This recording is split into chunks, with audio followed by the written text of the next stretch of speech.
What we'll always remember from the Paris 2020 Summer Olympics truly, what an incredible Olympics it was here in France. It's hard to condense a 2-week period as jam-packed with memorable moments as these incredible Paris Olympics, but this is our best attempt. Here are the 12 things we'll always remember from the Paris Summer Olympics of 2024. Simone Biles cements her status as the greatest of all time. Simone Biles came to Paris as the most decorated gymnast ever and left with another 3 Olympic gold medals as well as a silver. Becoming one of the biggest stories of these games, such a haul underlines her status as the greatest athlete the sport has ever seen, particularly in light of her journey to the Olympic Games, which is now well known, but becomes no less extraordinary with each retelling. The 27-year-old pulled out of several events at the Tokyo Olympics, suffering from the twisties, a mental block causing gymnasts to lose track of themselves in the air, and took time away from the sport to focus on her mental health. Then, in Paris, she led the U.S. to a brilliant gymnastics team gold, before securing individual golds in the all-around and vault competitions, as well as a silver on floor.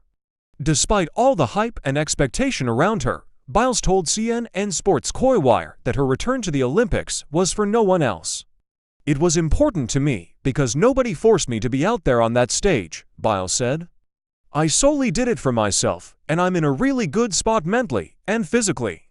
So doing this for just me meant the world." Her return to the pinnacle of the sport has become a story about the importance of therapy, prioritizing your own mental health, and bouncing back from rock bottom. Algerian boxer Imane Khelif becomes an unlikely face of the Games. Imane Khelif became an unlikely face of these Olympic Games when she was subjected to online abuse after Italian boxer Angela Carini quit their bout in 46 seconds.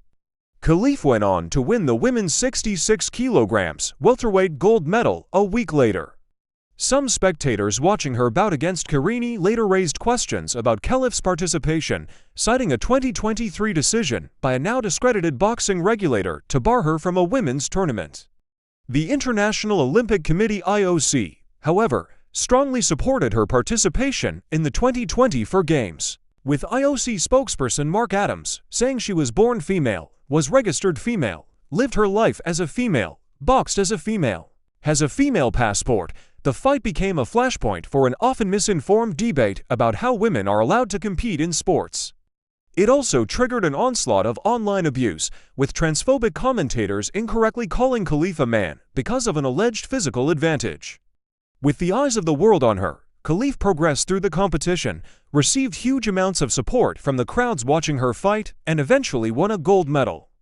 "I'm very happy. For 8 years, this has been my dream, and I'm now the Olympic champion and gold medalist," she said after the fight.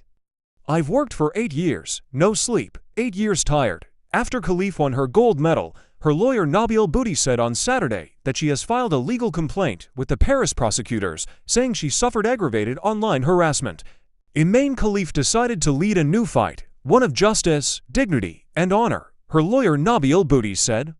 Katie Ledecky becomes most decorated female U.S. Olympian of all time. Katie Ledecky only furthered her legacy as an Olympic great at these Games, winning 4 medals, 2 gold, 1 silver, and 1 bronze.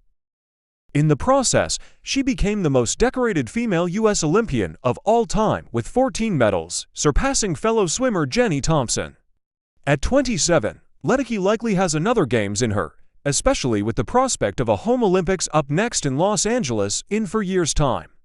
"I just love the pool, love the water, love telling people how great our sport is," she recently told CNN Sport, "getting people in the pool to learn how to swim, that's really important to me." In Paris, Ledecky won her gold medals in the 800 and 1,500-meter freestyle events, as well as a silver in the 4x200-meter freestyle relay and bronze in the 400-meter freestyle. Opening ceremony controversy and the semi-naked blue guy. It was one of the more memorable moments of arguably the most unique opening ceremony in history, but one that has sparked controversy around the world. The scene in question has been described by some critics as a parody of The Last Supper, which featured drag artists and multiple dancers. The performance in question also included Philippe Caterina, a French entertainer who featured as the Greek god of wine Dionysus and quickly became known as the semi-naked blue guy. In the scene, Caterina sang a song while lying on a table, seemingly without clothes and covered head to toe in glittery blue paint. His appearance went viral, watched by millions of people around the world. In an interview with CNN, Katarina said his song New, or Naked, was a message for peace, inspired by war, such as those in Gaza and Ukraine. Would there have been wars if we'd stayed naked? The answer is perhaps not, because you can't hide a gun or a dagger when you're naked, he said. Olympic organizers apologized for the scene after it was criticized by the Catholic Church and Christian groups. The French Catholic Church said the festivities included scenes of derision and mockery of Christianity. Katarina, too, apologized if his appearance shocked people, calling it a misunderstanding. Noah Lyles' eventful week in Paris. Noah Lyles is never too far from the headlines, and the Paris Games weren't any different for the U.S. sprinter. First, he won the gold medal in the men's 100-meter dash by the slimmest of margins, just 0.005 of a second, exploding down the track at the Stade de France and leaning in to cross the finish line ahead of favorite Keishane Thompson of Jamaica. The victory ended a 20-year Olympic drought in the event for the USA when Justin Gatlin won the 100-meter race in Athens. It also cemented Lyles as the premier American superstar in the discipline, as the charismatic 27-year-old sprinter had already been one of the top faces of track and field with his blazing speed and viral moments. Then, a few days later, was his signature race, the 200-meter sprint. He was typically very confident of completing an Olympic double. However, in a stunning turn of events, Lyles finished in third, unable to overcome Botswana's Letzel Tebogo and his Team USA compatriot Kenneth Bednarek, who finished in first and second place, respectively. However, the result of the race was quickly bumped from the headlines when Lyles lay down on the track immediately following his crossing the finish line. He was helped off the track by medical personnel in a wheelchair and taken to the medical holding area. He later revealed that he had tested positive for COVID-19 earlier this week and ran in Thursday's 100-meter race anyway. It was the last we saw of Lyles in Paris, but he left with a gold and bronze medal added to his tally, and his title as the fastest man in the world reclaimed. Seine takes center stage. For better or worse, ahead of the Paris Olympics, swimming in the River Seine had been illegal for more than 100 years due to the water's pollution level. However, in a mission to stand out and make some of the swimming events unique, authorities spent at least €1.4 billion $1.55 billion to clean up the Seine in the lead-up to the Games, and Paris officials made a big show of displaying its suitability. However, the river's E. coli levels meant the men's individual triathlon, which began with the swimming leg in the Seine, had to be postponed by a day, and practice swims for the marathon swim and triathlons had to be cancelled due to poor water quality levels following rainy days. But Paris 2020 for organizers insisted the water quality in the Seine was at a very good level on the morning of the individual triathlons. Belgium later withdrew from the mixed relay triathlon race, and Switzerland had to mix up its roster after athletes from both countries fell ill following the initial triathlon races. Neither country said if their respective athletes' illnesses were due to E. coli, but it only increased scrutiny around the use of the Seine, despite water quality eventually reaching acceptable levels. Olympic organizers were criticized by athletes and national Olympic committees for the uncertainty around the race and training schedules. Leon Marchand becomes hometown hero in the pool. If there was one French athlete who starred most at the Paris Games, it was probably Leon Marchand. The 22-year-old was a sensation in the pool, becoming the first athlete in decades to win 2 individual swimming gold medals, the 200 meters breaststroke and 200 meters butterfly on the same night, both in Olympic record times. He won for overall golds in the Games on home soil.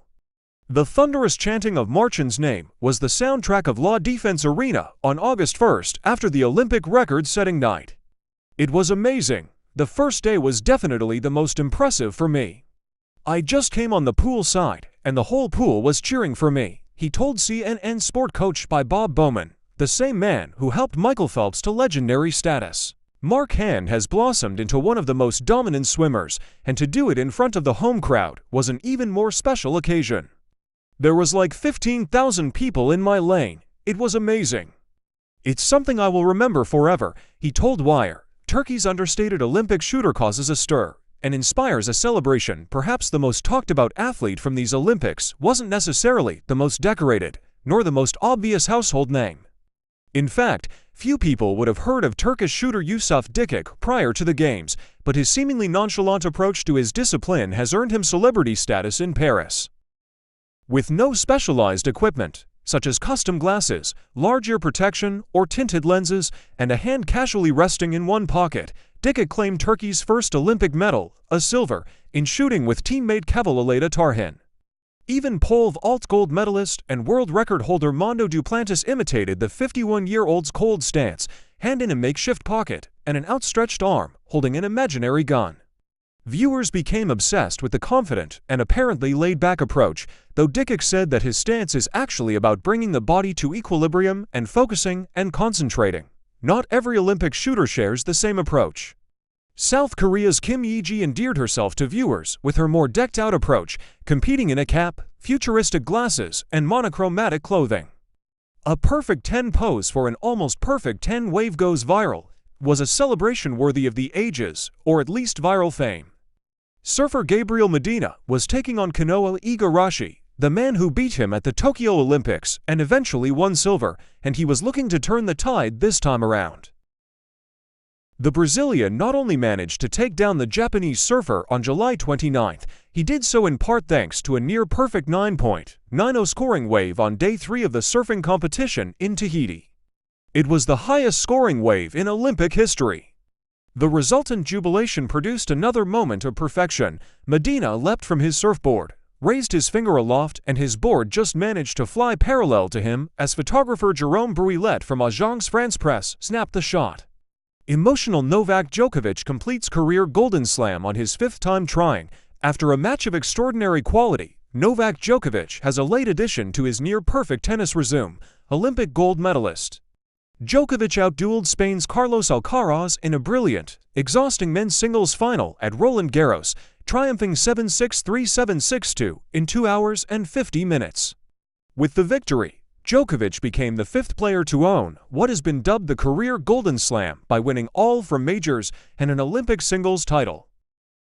That exclusive group also features Rafael Nadal, Andre Agassi, Steffi Graf, and Serena Williams, who was in the stands to witness the pulsating contest.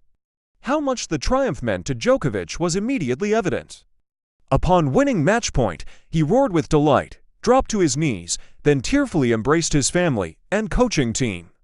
A Serbian flag was soon brought out, and the 37-year-old, the oldest man to win an Olympic singles gold medal, still seemed shaken with joy when he returned to his courtside chair.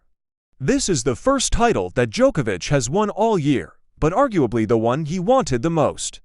Playing for Serbia has always been my utmost, real pleasure, my priority, he said after the match.